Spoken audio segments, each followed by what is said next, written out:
예, 오늘 우리가 알아야 할 신비에 대해서 말씀을 드리고자 합니다.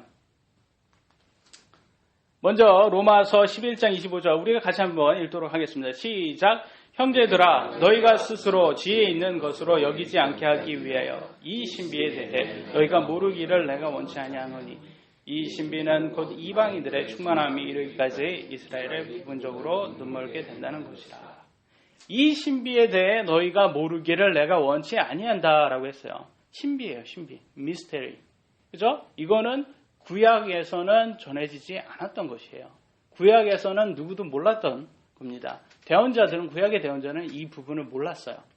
사도 바울에 와서야지 이게 이제 널리 알려지게 됩니다. 그렇기 때문에 우리는 신약 성도들이기 때문에 이것은 우리가 알아야 되는 거예요. 필히 알아야 되는 거예요. 모르면 안 되는 것입니다. 그러니까 오늘 이것을 같이 보도록 하겠습니다. 여러분, 사도행전 딱 그러면요. 제일 크게 쓰인 사도가 2명이 있어요. 누구인지 아십니까? 이름? 베드로, 바울. 맞습니다. 베드로와 바울이 제일 사도행전에서 가장 크게 쓴 사도입니다. 베드로는요. 유대인들의 복음을 전하기 위해서 쓰여진 그릇이에요.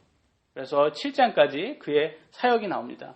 그래서 우리가 오순절 지난번에 배웠던 오순절에서 복음을 전했잖아요. 유대교인들에게 복음을 전한 사람이 이 베드로였습니다. 그래서 아주 하나님께서 크게 쓰였고 또 사도 바울이 있어요. 사도 바울은 이방인들에게 복음을 전한 것을 이제 하나님께서 정하셨죠. 그의 기록은 사도행전 8장부터 28장까지 마지막 사도행전까지 다 나왔습니다. 근데 원래 이름은 사울이었어요. 근데 이제 하나님께서 바울로 바꿔주셨어요. 사울이 하나님께서 택하신 이방인들의 사도라고 본인 스스로도 그렇게 얘기를 합니다. 로마서 11장 13절 읽도록 하겠습니다. 시작. 내가 이방인들이 너희에게 말하노니 내가 이방인들의 사도인 만큼 내 직분을 자랑스럽게 여기나니. 내가 이방인들의 사도인 만큼, 이방인의 사도였다는 거죠. 바울은 어느 나라 사람입니까? 그러니까 그 나라 사람이 어느 민족입니까? 유대인이에요. 본인은 유대인이에요. 근데 유대교인들에게 전하는 게 아니라, 유대인인 유대교자에게 보내는 게 아니라 이들은 이방인들에게, 이방인들에게 보내줬다. 이방인이 누군지 알죠? 이방인은 유대인이 아닌 모든 민족을 다 이방인이라고 합니다. 그래서 하나님께서 그렇게 써여졌어요. 하나님께서 그를 택하시고 얼마나 큰 일들을 겪어야 하는지를 하나님께서 말씀을 하셨어요. 보겠습니다. 다음 9절. 사도행전 9장 15절로 16절 시작. 주께서 이르시되 가라. 그는 이방인들과 왕들과 이스라엘 자손 앞에서 내 이름을 증거하기 위하여 내가 택한 그릇이라. 그가 내 이름으로 인하여 얼마나 큰 일들을 겪어야 하는지 내가 그에게 보이시리라. 하나님께서 말씀하십니다. 내가 택한 그릇이다. 사도 바울은 누가 택한 게 아니에요. 하나님이 택하신 거예요. 사람이 택한 게 아니에요. 하나님이 택한 거예요. 그리고 말해요. 얼마나 큰 일들을 겪어야 하는지 보여준다고 하셨어요. 사도 바울은. 여러분 한번 기도해 보신 적이 있어요? 하나님 저를 사용해 주세요. 이렇게 기도해 보신 적이 있습니까? 네. 근데 여기에서 여러분 마음 단단히 먹으셔야 되는 게 하나님께서 여러분을 사용한다는 것은 평안함이 아니에요. 쉬운 게 아니에요. 아주 easy life가 아니라는 거죠. successful life가 아니에요. 성공하는 삶이 아니에요. 이 세상에서. 근데 우리는 막 그래요. 하나님 저를 사용해 주세요. 라면서 속으로는 내가 원하는 거 할 수 있도록 해주세요라는 말로 대체를 하고 있어요. 그래서 오늘날 교회는 그러잖아요, 사실. 하나님만 믿으면 잘 됩니다. 하나님만 믿으면 원하는 거 다 되고 부자 되십니다. 다 이렇게 해야 하는데 아니라는 거죠. 하나님께서 제일 크게 쓴 이 신약에서 가장 크게 쓴 바울 사도의 삶을 한번 보시라는 거죠. 그는 어떻게 살았는지, 어떤 하나님께서 얼마나 그에게 큰 일들을 겪게 했는지 그가 말을 합니다. 한번 같이 보도록 하겠습니다. 고린도후서 11장 24절로 27절 다 함께 읽도록 하겠습니다. 시작. 유대인들로부터 안에서 하나 뺀 매를 5번 맞았으며 3번 몽둥이로 맞고 1번 돌로 맞고 3번 파선을 당하여 한밤과 한낮을 기품 속에 있었으며 자주 여행하면서 강의 위험과 강도의 위험과 내 동포로 인한 위험과 이교도들로 인한 위험과 도시에서의 위험과 광야에서의 위험과 바다에서의 위험과 거짓 형제들 가운데서의 위험을 당하였고 또 지치고 괴로워하고 여러 번 밤을 새우고 굶주리고 목마르고 여러 번 금식하고 죄를 당하고 헐벗은노라. 여러분 어떠십니까? 여러분 이런 삶을 살 수 있겠습니까? 쉬운 삶이 아니에요. 결코. 근데 이런 게 가능해요. 어떻게 가냐면 예수님께서 함께 있어주시니까 가는 거예요. 이거 사람은 못하는 거거든요. 한번 보시면 여기에서 한 번 돌로 맞았다고 이렇게 나오잖아요. 이게 돌로 이렇게 한 번 맞은 게 돌로 이렇게 한 대 딱 맞은 거 이거 아니에요, 여러분. 옛날 유대교는 사형을 어떻게 했습니까? 아세요? 돌로 던졌어요. 돌로 던져가지고 여러 사람이 돌로 던져서 죽입니다. 그게 사형이에요. 간음하고 그런 사람들 남자나 여자 간음하면 그 둘 다 나와서 돌팔매를 해가지고 둘 다 그 자리에서 죽입니다. 그게 사형이었어요. 그렇게 당한 거예요. 그리고 다 이렇게 해서 돌에 맞고 죽습니다. 실제 죽어서 3번째 하늘에 갔다 와요. 그래서 우리가 그걸 추측을 하고 있어요. 이 사도 바울이 직접 갔다 왔을 것이다. 거기에서 3번째 하늘 올라가서 거기에서 본 것을 금기시대요. 거기에서 보고 내려온 것을 하나님께서 이건 말하지 말라. 그래서 자세하게는 말하지 않습니다. 사도 바울은. 그래서 죽었다 살아났다는 것을 우리가 볼 수가 있어요. 추측을 할 수가 있어요. 사도 바울. 이건 모든 신학자들이 다 동의하는 거. 그래서 이 사도 바울은 그런 삶을 살았던 사람이고 그랬으니까 하나님께서 이따도 나오지만 신약이 총 몇 권 있는지 아세요? 몇 권 있습니까? 27권 있어요. 근데 사도 바울이 몇 권을 썼는지 아세요? 14권을 씁니다. 27권 중에서 14권. 그러니까 신약에서 가장 크게 쓴 사람이 이 사도 바울이에요. 근데 하나님께서는 그렇게 크게 쓴 사람은 그릇이 되기 때문에 쓰는 거예요. 그냥 쓰는 거 아닙니다. 일반 그냥 쓰는 게 아니에요. 믿음이 되니까 그런 사람 찾아서 쓰는 겁니다.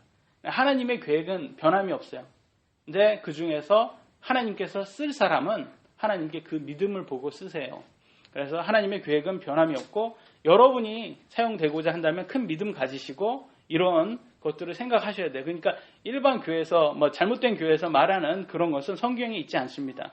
편할 것이다 그런 것은 나오지 않습니다.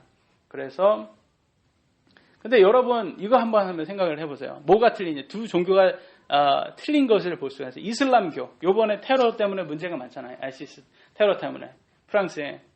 근데 테러리스트들은 이렇게 코란을 그들은 이슬람교는 코란이 바이블이에요. 그들의. 근데 이제 너 코란 믿을래? 아니면 죽을래예요. 그들의 믿음이 그래요. 나와 똑같이 안 믿으면 죽임이에요. 근데 신약을 보세요. 신약 사도 바울의 삶을 보세요. 당하는 게 다 누구냐? 사도 바울입니다. 이게 참 기독교, 참 신약의 신자들은 이래요. 당합니다. 다 당해요. 역사적으로 다 당했어요. 우리는 더 뭐라고 하냐면 성경에서는 하나님께서는 원수를 뭐라고 하죠? 사랑하라 라고 그래요. 그러나 코란에서는 싸워라, 죽여라 이렇게 나와요. 거기에 무슨 사랑이 있냐 이거죠. 그래서 예수님은 우리를 사랑해서 이 땅에 오셔서 십자가에 죽어주신 거예요. 그게 그분의 사랑이라는 거죠. 그분이 우리를 먼저 사랑하셨어요. 그런데 그것이 신약입니다. 그것이 참된 진리는 그래요. 그러나 진리가 아닌 것은 그렇게 나와 같지 않으면 죽여라 그렇게 익스트림하게 가게 됩니다. 그래서 우리의 전쟁은 성경에서 뭐라고 나오냐? 사람이 아니다. 사람과의 싸움이 아니다. 이렇게 나옵니다. 에베소 6장 12절 시작. 이는 우리의 싸움이 혈과 육을 대적하는 것이 아니요 오직 정사들과 권능들과 이 세상 어둠의 치리자들과 높은 처소에 있는 영적 상악함을 대적하는 것이기 때문이다. 혈과 육을 대적하는 게 이 신약의 기독교의 싸움이 아닙니다. 우리의 삶은 이 사탄과의 싸움이에요. 여러분 원수를 어떻게 사랑할 수가 있겠어요? 원수를 사랑할 수밖에 없는 것은 이 원수들도 사실 우리의 형제들이에요. 그들이 사탄에 지금 빠져가지고 원수가 된 거고 원수의 길을 가고 있는 것일 뿐이지 사실 하나님께서는 그들을 다시 잃어버린 자들이거든요. 다시 하나님의 자녀로 원하세요. 근데 믿지 않아서 그러고 예수님을 원하지 않기 때문에 지금 원수가 된 것뿐이에요. 그래서 우리의 싸움은 사탄과의 싸움이다. 영적인 싸움이다. 이런 것을 알아두셔야 돼요. 그래서 어떤 사람은 뭐 십자군의 전쟁 뭐 그러면 뭐라고 그래요? 기독교의 전쟁이다. 뭐 그렇게 얘기를 하는데 아닙니다. 천주교의 전쟁이에요. 성경적이지 않고 여기에서 이 물질적으로 이렇게 육체적으로 혈과 육을 대적하는 게 신약에서의 싸움이 아니다. 왜 여기에서 다시 돌아와서 사도행전은 보면 앞에는 베드로에 대해서 얘기를 했다고 그랬잖아요. 7장까지는. 근데 나머지 28장 마지막까지는 나머지는 20장 이상을 이방인들을 위해서 이렇게 썼어요. 그래서 생각을 해보세요. 유대인들이 보기에는 좀 약간 서운하지 않겠습니까? 또 보면 그래도 하나님 우리의 하나님인데 어떻게 이방인들에 대해서 20장이나 이렇게 할애를 하실까? 오직 우리는 7장밖에 할애를 안 하고. 근데 그 이유가 있습니다. 그게 바로 오늘 배울 우리의 신비라는 거죠. 마태복음 21장 43절 읽도록 하겠습니다. 시작. 그러므로 내가 너에게 이르노니 아버지께서 너희로부터 하나님의 왕국을 빼앗아 왕국의 열매를 맺는 민족에게 주시리라. 이게 예언입니다. 예수님께서 십자가에 돌아가시기 전에 말씀하신 거예요. 비유로서 말씀을 하셨어요. 그것을 뭐라고 얘기하냐? 이것은 하나님의 왕국은 뭐예요? 하나님의 왕국, 천국이잖아요. 천국을 가는 길을 어디에 나왔어요? 천국에 가는 길은 성경에 나왔습니다. 성경을 통해서만 하나님을 알 수가 있어요.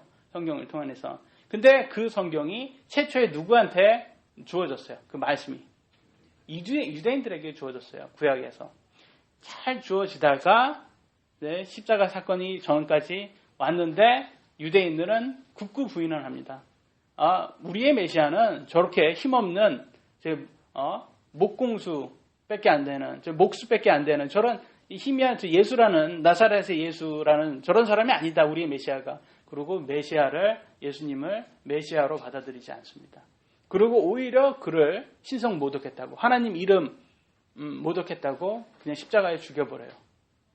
생각해보세요. 오늘날 신성 모독하는 사람이 얼마나 많습니까? 오마이 하나님, 예수, 그거를 TV 틀면 다 나와요. 그죠?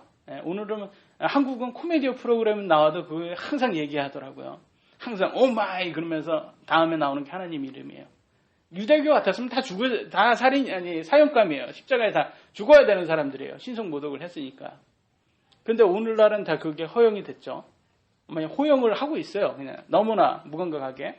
근데 그때는 예수님이 스스로를 하나님이라고 했다고 그렇게 죽여버려요. 부인을 하죠.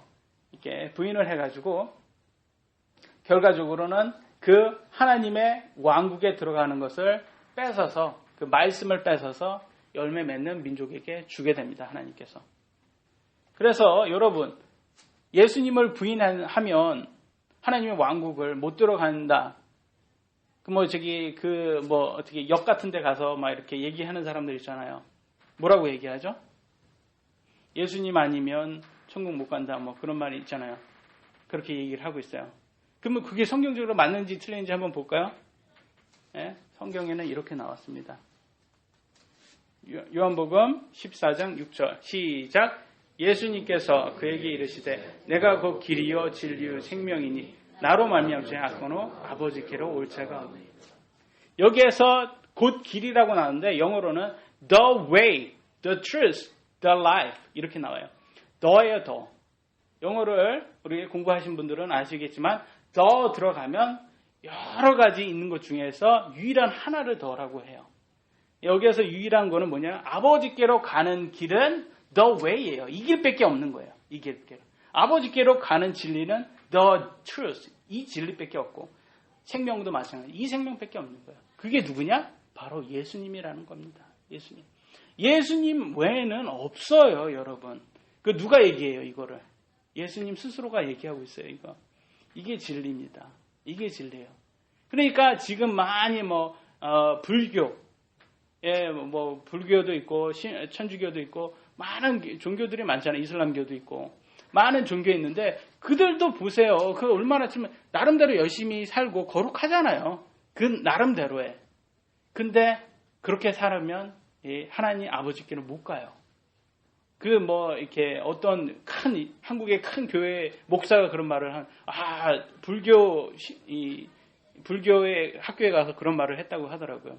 우리가 가는 길이 다 틀려서 그렇지, 산 가는 입구가 다 틀려서 그렇지, 정상은 다 하나님이야. 우리 정상에 다 하나님 만날 거야. 모든 종교가. 그렇게 얘기를 했다고 그러더라고요. 아니라는 거예요. 성경에는 정확히 얘기해요. 아니에요. 오직 하나님께로 가는 길은 오직 예수님밖에 없다라는 거예요. 근데 그 예수님을 유대교인들이 부인을 합니다. 그래서 결국 이 열매가 뺏겨서 그에게 이방인들에게 전해지게 된 거죠. 하나님께서 왜 이스라엘을 선택했다고 생각을 하세요? 왜 생각하세요? 이스라엘을 왜 선택했다고 생각하세요? 예?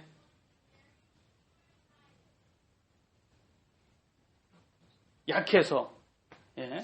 아주 비슷합니다.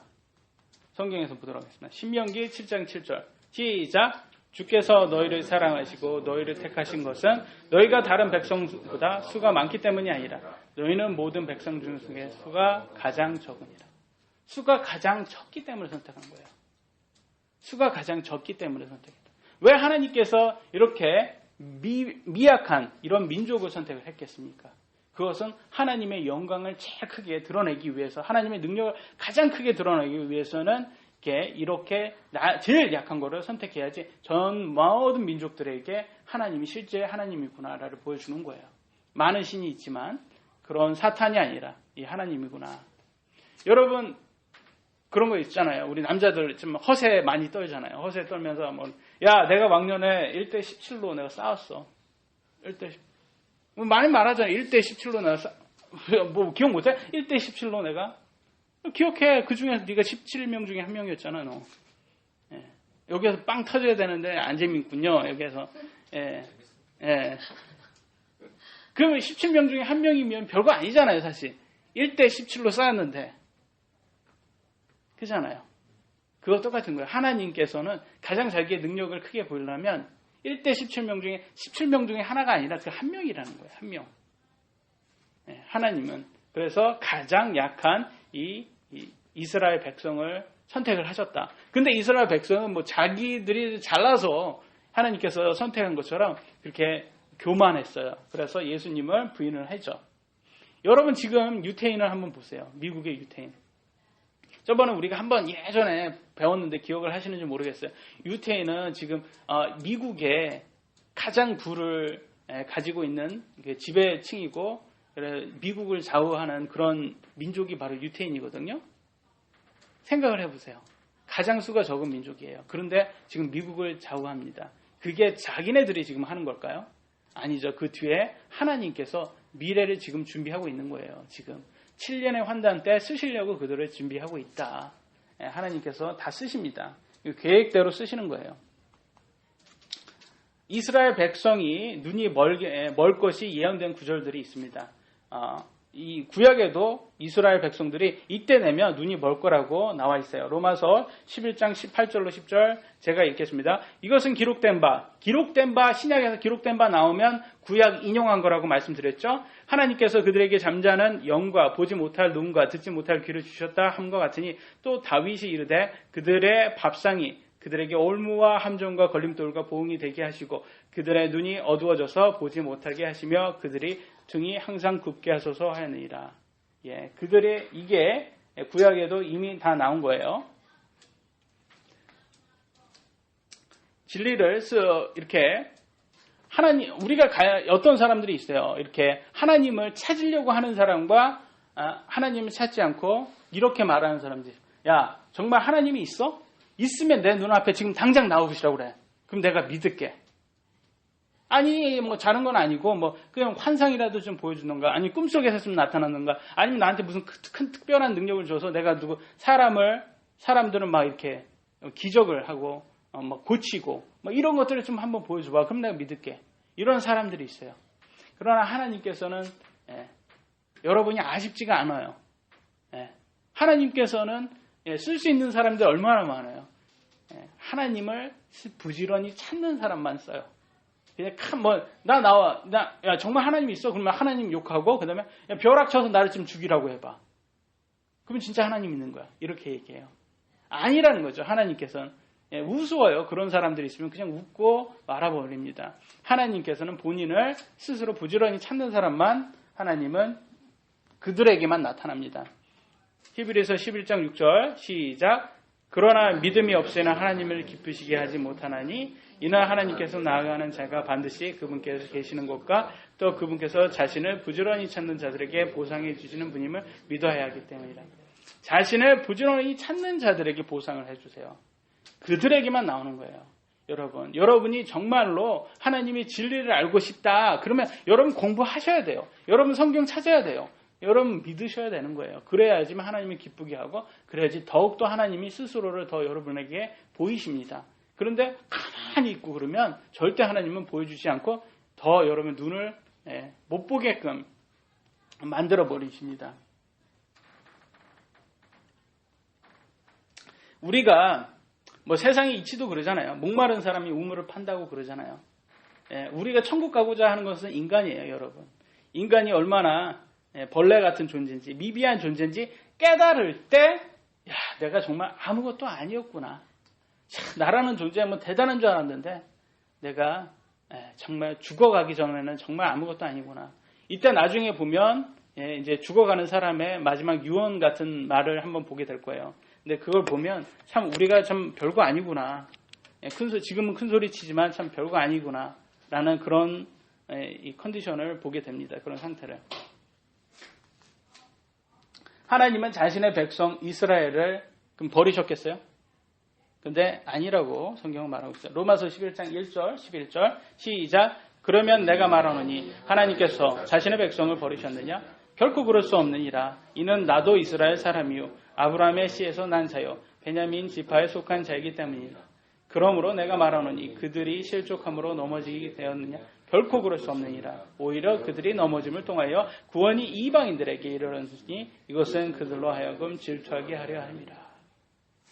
사실 하나님의 사랑은 누구한테 있냐? 유대인들의, 하나님의 백성인 유대인들한테 있어요. 질투하게 지금 만드는 거예요. 그래서 돌아오라. 나의 백성 돌아와라. 언제 쓰신다? 우리 교회 시대가 끝나면 환난의 시대가 돌아와요. 그때 이제 그의 백성을 쓰실 거예요. 그분께서. 그분의 사랑은 유대인이에요. 그리고 새 예루살렘 내려오잖아요. 하늘에서. 모든 게 다 천년왕국이 끝난 다음에 새 하늘, 새 땅, 새 예루살렘 내려오잖아요. 거기에서 누구하고 살겠어요? 이 이스라엘 유대인들하고 영원히 사실 거예요. 우리는 어떻게 보면 엑스트라예요, 엑스트라. 이들이 이렇게 하지 않았으면 우리에는 이 구원도 허락되지 않은 그런 민족이다. 그러니까 감사해야 돼요. 그러면 우리의 이방인으로서 우리의 자세는 어떤 자세를 갖춰야 되냐? 이거 봐야 돼요. 이게 중요해요. 제가 이거 보려고 지금 이걸 여기까지 온 거예요. 길게 온 거예요. 우리 신비를 우리가 어떤 자세를 가져야 되는지. 로마서 11장 20절로 22절 시작. 옳도다. 그들은 믿지 아니함으로 꺾이고 너는 믿음으로써 있느니라. 높은 마음을 품지 말고 도리어 두려워하라. 이는 하나님께서 본래 가지도 아끼지 아니하셨으니 그런즉 너도 아끼지 아니하실까 조심하라. 그러므로 하나님의 선하심과 엄하심을 보라. 넘어진 자들에게 엄하시나 내가 그분의 선하심에 거하면 너를 향하여 선하시리라. 그렇지 않으면 너희도 잘려나가리라. 여러분 여거예요. 믿지 않으면 잘려나갑니다. 여러분. 많은 사람들이 그래요. 이 기독교를 너무 쉽게 보고 너무 쉽게 본다는 거죠. 하나님을 너무 쉽게 봐요. 하나님을 산타크로스로 보고 있어요. 아니라는 거예요. 유대인, 자신의 백성도 치신 분이에요. 우리는 두려워해야 됩니다. 믿지 않으면 우리도 잘려나간다고 그렇게 나와 있어요. 두려운 분이라는 것을 여러분 잊지 마시기 바랍니다. 그리고 이스라엘 백성도 구원받을 수 있는가? 그러면 잘려나갔잖아요. 그럼 그들은 다시 돌아올 수 있습니까? 아버지께로? 하나님 다시 믿을 수 있어요? 그것도 나왔어요. 로마서 11장 23절로 24절 시작. 그들도 여전히 믿지 아니하는데 머물지 아니하며 접붙임을 받으리니 이는 하나님께서 능히 그들을 다시 접붙이실 수 있기 때문이라. 내가 본래 야생 올리브 나무에서 잘려서 거슬려 좋은 올리브 나무의 전무침을 받았을진데 하물며 본래 가진 이들이 얼마나 더 자기 올리브 나무에 접붙이실 받으리야. 우리는 야생 올리브 나무 출생이에요. 그런 가지란 말이에요. 이방인들. 좋은 올리브 나무 하나님의 가지는 유대인이었다. 그러니까 접붙임을 받으면 접붙임 받다 그러면 뭐라냐? 양자가 된 거예요. 우리가 좋은 올리브 하나님의 양자가 된 거예요. 근데 유대인들은 얼마나 잘 붙겠습니까? 원래부터 종족이 좋은 원래부터 좋은 올리브 나무였으니까. 그러니까 그들은 다시 돌아올 수 있다. 언제 돌아오겠어요?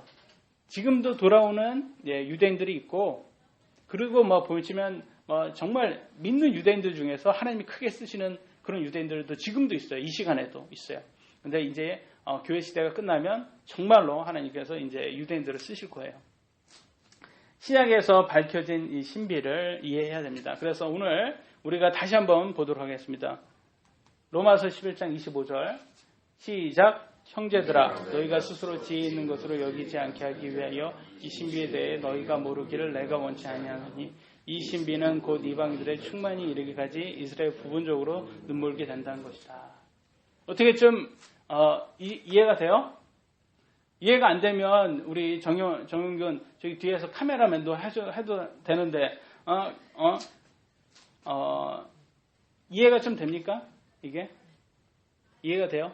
이 신비라는 것은 뭐냐? 유대인들의 것이었어요. 원래가 유대인들의 것이었는데 이 복음이라는 게 그게 우리 지금 이방인들한테 왔다. 잠시 온 거예요. 잠시. 물론 시간적으로는 지금 2000년이라는 시간이 지났어요. 그러니까 굉장히 오래 있었긴 한데 이 시간이 끝나면 이거는 다시 돌아간다. 유대인들에게.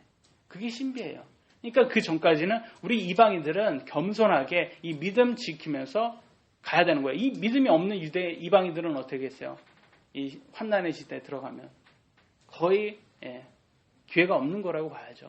지금도 안 믿는데 환난의 시대에서 어떻게 믿겠습니까? 지금 기회 될 때 지금 믿어야 된다. 그러니까 우리가 지금 더 열심히 해야 되는 거예요. 왜냐하면 여기에서 보면 이방인들의 충만이 이르기까지라고 했어요. 이방인들의 충만이 이르기. 이 이방인들의 충만이 이르면요, 예수님이 이제 휴거로 이제 오십니다. 휴거하기 위해서. 그래서 모든 교회, 믿는 모든 성도들을 다 하늘로 데리고 갔어요. 그러면 거기에서 딱 눈 깜짝할 사이에 우리 모든 성도들은 이제 썩지 않는 몸, 죄 없는 그런 몸을 갖게 돼요. 그래가지고 그걸 영광이라고 합니다. 글로리피케이션.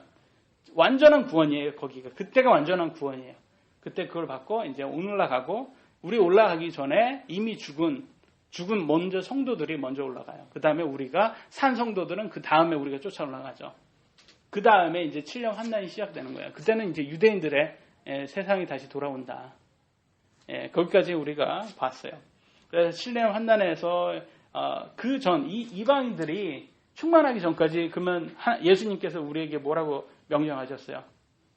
온 세상에 다 나가서 복음을 전하라고 했잖아요. 그래서 우리에게 교회를 주셨어요. 그때까지 잘 지키라고. 그래서 이제 교회가 형성이 되고 그때까지는 열심히 예수님 말씀을 잘 전하는 거예요. 사람들한테 전하는 게 우리 모든 사람의 임무예요. 그리고 우리가 잘 달려가지고 딱 천국에 가면 그에 맞는 합당한 우리 왕관을 받게 된다는 거죠. 그래서 이 사도 바울이 그러잖아요. 이 마라톤처럼, 이 경주처럼 이 인생을 얘기합니다. 그래서 저렇게 이 운동선수들도 썩을 왕관인데 썩잖아요. 어차피 그 트로피 같은 거 어차피 썩잖아요. 그걸 위해서도 저렇게 열심히 하고 수련하고 연습하고 그 다음에 절제하고 그러는데 우리는 썩지 않는 왕관, 영원한 왕관을 받을 사람들인데 우리는 절제하지 않으면 안 되겠냐. 우리도 절제해야 된다. 그래서 하는 거예요. 그래서 우리는 율법을 해야지 구원을 받는 데서 하는 율법이 아니에요. 그런 율법은 이제 없어지고 우리는 모르겠어요. 이제는 믿기 때문에 해야 되는 거예요. 이제 양자가 됐기 때문에. 여러분, 하나님은 왕이에요, 왕. 여러분, 하나님의 왕자가 됐잖아요. 이제 양자가 됐잖아요. 그러면 여러분은 신분이 어떻게 돼요? 왕자고 공주예요. 예, 왕가의 자손들이 돼버린 거예요. 왕가의 자손들이면 왕가에 대한 그런 행위들을 있어야 되는 거예요. 그런 행위들을 하셔야 되는 거예요. 그러니까 믿는 사람들이 믿는 사람다운 그런 열매가 나와야 된다. 그래서 우리가 그렇게 사는 행위는 그래서 하는 행위다. 그런 것을 우리가 깨달아야 되고 참 그런 것 같아요. 저도 그런 기도를 해요. 우리가 지금 인생 이 영은 원하나 이 육이 약해서 지금 안 하거든요, 사실. 영적인 것을 더 해야 되는데 그 못 하잖아요. 육이 약하니까 못 하는데 우리가 천국에 한번 좀 갔다 와서 천국에 한 3박 4일로 지금 수학여행처럼 이렇게 갔다 와가지고 천국 한번 싹 이렇게 자유이용권 딱 끊어가지고 이렇게 딱 가가지고 한번 보고 오면 다시 돌아온다면 참 열심히 살 것 같아요. 그죠? 그럴 것 같아요. 정말. 근데 그거를 안 해줘요. 왜 안 해주냐면 눈으로 보는 것은 믿음이 아니랍니다. 하나님께서는. 보지 않고 해야 합니다. 그게 큰 믿음이에요. 하나님은 그런 믿음을 원하세요. 그래서 안 보여주긴 하는데 저는 바람이 참 이렇게 사도 바울이 이렇게 열심히 했던 게 왜 그러냐? 한번 죽었다고 올라갔다 왔잖아요. 진짜 가가지고 그 사람 봤어요. 3박 4일이면 며칠인지 모르겠지만 싹 다 봤단 말이죠. 다 보니까 이게 너무 좋은 거예요. 너무 좋은 거예요. 탁 내려오니까 얘기를 하고 입은 간질간질하는데 하나님 말하지 말라고 하고 아유 저희 천국 가면 진짜 좋아 막 말하고 싶어 죽겠는데 근데 그래서 사도 바울은 정말 천국 가고 싶어 정말 천국 빨리 가고 싶어 했어요. 그래서 막 죽으러 가는 것도 두려워하지 않았잖아요. 사도 바울은. 그런 믿음을 가질 수 있는 것이 그렇게 자기가 부지런히 하나님을 찾으니까 하나님이 그만큼 많이 보여줬기 때문에 그러니까 그게 가능했던 거죠. 우리가 열심히 구하면 하나님께서는 그에 합당한 것을 보여줍니다. 근데 참 인생이 지금은 우리가 건강하고 지금은 아직 젊고 그러면 잘 몰라요. 이 인생을 어떻게 살아야 되는지. 근데 나이가 먹고 아니면 어느 순간 우리가 나이가 안 먹어도 어려서도 죽을 병이 걸리면 갑자기 철학자가 돼버리고 갑자기 아주 심하게 아주 심각하게 아주 깊숙이 삶을 한번 되돌아보게 돼요. 그래서 여러분 애플 창시자 아시죠? 누구죠? 이름이? 스티브 잡스잖아요. 애플 스티브 잡스의 그 비즈니스의 경력 말할 필요가 없잖아요. 세상에서 다 인정해 주잖아요. 그 사람이 죽기 전에 한 말을 한번 같이 보면서 한번 오늘 마치도록 하겠습니다. 그 사람이 무슨 말을 했는지. 나는 비즈니스에서 성공의 절정에 올랐다. 인정하십니까? 타인들이 보기에 내 인생은 전형적인 성공의 모습이다. 인정하십니까? 하지만 이를 빼놓고 나는 즐거움이 별로 없었다. 결국엔 재산이란 내가 익숙해진 한 삶의 일부분이었을 뿐이었다. 지금 이 순간에 병상에 드러누워 내 삶 전체를 회고해 보고 있는데 생각나는 것은 내가 그처럼 자부했던 그 많은 명성과 재산은 막 닥쳐올 죽음 앞에 희미해져서 아무 의미 없어졌다는 것이다.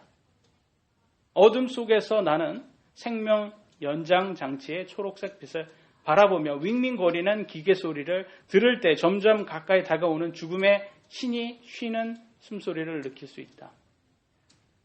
죽음의 문턱까지 온 것 같아요. 지금. 이제야 나는 깨닫는다. 우리 인생의 삶을 유지할 만큼 적당한 재물을 쌓은 후에 부와 무관한 것들을 추구해야 한다는 것을. 근데 이게 되게 어려워요. 적당한 재물. 어떤 것 같아요? 적당한 재물. 여러분 정할 수 있어요? 적당한 재물? 못 정합니다. 죄가 이 땅에 온 이후에 우리 몸속에는 정할 수가 없어요. 여러분이 지금 정한 그 액수가 여러분이 그걸 갖게 나면 그거의 2배, 10배, 100배가 돼요. 그게 인생이고 그게 인간이에요. 육신이에요. 이 사람은 이때 됐을 때 그런 생각 안 했겠어요? 했을 겁니다. 근데 이제 아직 그 상황에서 자기도 하고는 싶었지만 못한 거예요. 더 중요한 그 무엇이어야 한다라고 했어요. 무관한 것이 더 중요한 무엇인 거여야 한다고 했어요. 어쩌면 이런저런 인간관계 아니면 예술 또는 젊었을 시절에 가졌던 꿈 이렇게 얘기를 합니다. 아직 깨닫지 못해요. 영어로 보시면 perhaps 무슨 말이에요? 아마도 몰라요. 자기도 확신을 못하는 거예요. 그 무언가는 이 죽음 앞에 와서 뭔가를 좀 하고 싶은데 지금 자기의 삶은 마음에 안 드는 거예요. 네, 그거는 아닌 것 같은데 다른 뭔가예요. Perhaps 몰라요. 근데 이 사람은 지금 잘못 아는 거예요. 지금 젊었을 때 이 사람의 꿈이 뭐였겠어요? 지금처럼 성공하는 거였어요. 이 사람 예술이요? 여러분 애플 제품을 보세요. 예술이 다 들어가 있어요. 그 안에. 이 사람은 실현을 했어요. 예술도. 인간관계요? 돈 많은 사람이요. 돈 많은 사람한테 사람 모이는 거 아시죠? 인간관계도 좋았을 거예요. 뭐 좋지 않았다 해도 사람들이 다 좋아했겠죠. 이 사람을. 다 자기는 다 성취했던 거를 모르는 거예요. 이 사람은. 이런 게 아니라는 거죠. 더 중요한 무언가는 이런 게 아니에요. 이미 이룬 것을 아직 깨닫지 못해요. 진리를 모르는 사람은 절대 깨닫지 못합니다. 쉬지 않고 재물을 추구하는 것은 결코 나같이 비꼬인 인간을 전향시킬 것이다. 이 사람이 깨달은 건 그거예요. 돈은 죽음에서 어떤 것도 작용하지 못한다는 하나는 깨달았어요. 신은 우리에게 각자의 가슴 안에 있는 사랑을 느낄 수 있는 감각을 주셨다. 재물에 가져다 주는 그 환상이 아니라 우리 안에는 감각이 있어요. 정말 사랑을. 근데 여러분 사랑은 어떤 사랑을 해야 되는 것 같아요? 여러분은 어떤 사랑? 하나님과의 사랑을 하셔야 돼요. 하나님과. 진정한 사랑은 하나님과의 사랑이에요. 예수님과의 사랑이 있어야 된다. 근데 사람과의 사랑도 있어야 되지만 궁극적인 건 예수님과의 사랑이다. 내 인생 동안 성취해 놓은 부를 나는 가져갈 수 없다. 그래서 현대, 삼성 모든 CEO들 보셔도 그렇지만 누구도 가져갈 수가 없어요. 내가 가져갈 수 있는 것은 사랑에 빠졌던 그 기억들 뿐이다. 그 기억들이야말로 너를 동반해 줄 참된 제보이니 그 제보들이야말로 내게 살아갈 힘을 빛을 줄 것이다. 사랑은 1000마일을 갈 수 있다. 삶에는 한계가 없다. 가고 싶은 곳으로 가라. 높이 올라가고 싶은 곳으로 올라가라. 모든 것이 너의 마음과 너의 손 안에 있다. 이렇게 말하고 있습니다. 너 마음대로 또 살라고 보일 수도 있어요. 근데 여기에서 이 사람은 믿지 않는 사람이에요. 하나님은 믿지 않기 때문에 진리는 모르는 사람이에요. 본인 스스로도 자기 마음대로 살아온 사람이에요. 근데도 결과적으로는 후회를 하잖아요. 결과적으로 후회를 합니다. 이 세상에서 제일 비싼 침대가 뭐냐고? 병상이다. 너는 너를 위해 운전해 줄 사람을 고용할 수 있고 돈을 벌어줄 사람을 구할 수 있지만 너 대신 아파줄 사람을 구할 수 없다. 잃어버린 것들을 다시 찾을 수 있다. 하지만 잃은 후에는 절대로 되찾을 수 없는 것이 하나 있다. 삶이다. 여러분 이미 산 삶은요. 다시 돌아오지 않습니다. 한 번 산 삶 후에는 끝이에요. 수술실에 들어가면 읽어내야 하는 유일한 책이 한 권 있다는 것을 알게 될 테니 건강한 삶에 관한 책이다. 이 사람은 지금 건강을 잃으니까 제일 아쉬운 게 건강이에요. 제일 아쉬운 게 건강. 돈도 있고 재물도 있고 명성도 다 있어요. 근데 얻지 못하는 것이 바로 건강이라는 거죠. 우리가 지금 삶의 어느 순간에 있던 결국 시간이 지나면 우리는 장막의 커튼이 내려오는 날에 맞이할 것이다. 여러분 여기 정영군이 제일 젊잖아요. 정영군도 이 날이 있어요. 이 날이 있어요. 그죠? 근데 순서가 우리가 대충 보기에는 우리가 먼저니까 그렇지만 언젠가는 정영군도 이런 얘기를 할 때가 있을 거라는 거죠. 죽기 바로 직전에는 우리 모두가 아무리 젊다 하더라도 이 날을 준비를 해야 된다. 너희 가족들을 위해 사랑을 귀하게 여기라. 너희 동반자를 사랑하라. 너희 친구를 사랑하라. 너 자신을 잘해라. 타인을 소중히 여겨라. 라고 끝납니다. 믿지 않는 사람도 죽기 전에는 이렇게 사랑을 얘기를 하고 죽습니다. 근데 이렇게 믿지 않는 사람을 통해서도 우리가 배울 점이 있는 거예요. 우리는 우리의 삶을 나중에 이때 섰을 때 우리는 어떤 결론이 나올까? 그래서 성경에서는 이렇게 나옵니다. 전도서 우리가 한번 봤죠? 다시 보겠습니다. 전도서 1장 2절로 3절 시작. 전도자가 이르되 헛되고 헛되니 모든 것이 헛되도다. 사람이 해 아래서 행하는 모든 수고에서 무슨 유익을 얻으리요? 라고 있어요.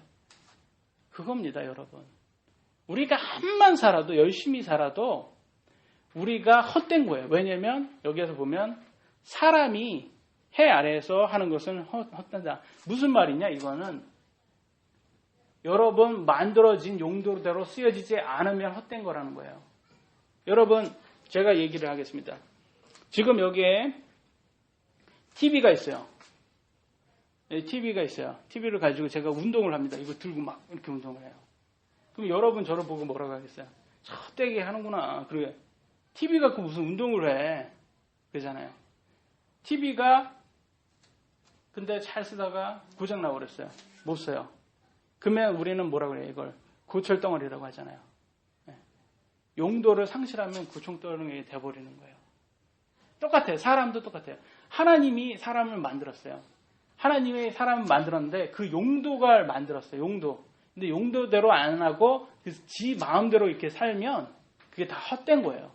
용도대로 살아야 되는 거예요. 그럼 용도는 뭐냐? 사람의 용도. 전도서 12장 13절 중간부터 읽도록 하겠습니다. 시작. 우리가 전체 일의 결론을 들을지니 하나님을 두려워하고 그분의 명령들을 지킬지어다. 그 까닭은 이것이 사람의 온전한 본분이기 때문이다. 하나님을 두려워하고 하나님의 명령을 따르는 것이, 지키는 것이 그게 하나님이 인간을 만들 때 이 인간에게 준 용도예요. 용도. 근데 많은 사람들은 하나님을 안 믿고 하나님을 벗어나고 하나님을 부인하고 하나님을 두려워하지 않고 하나님의 명령을 지키지 않고 하나님의 원하는 것 반대로만 살고 있어요. 그러니까 그게 다 헛된 거예요. 그래서 헛된 거다. 그래서 우리가 이 원래의 본분을 찾을 때 그때만 우리가 죽기 바로 직전에 내가 내 삶을 이 영원한 것에 투자를 했구나. 마지막 보시면요. 4번 보시면요. 진정한 투자는 죽음 이후를 위한 영원한 생명을 위한 투자다라고 되어 있어요. 우리가 우리의 본분대로 살 때가 가장 여러분 우리 삶에 가장 남는 삶입니다. 그걸 잘 생각해 보시고 오늘 우리 예배를 마치도록 하겠습니다. 기도하시겠습니다.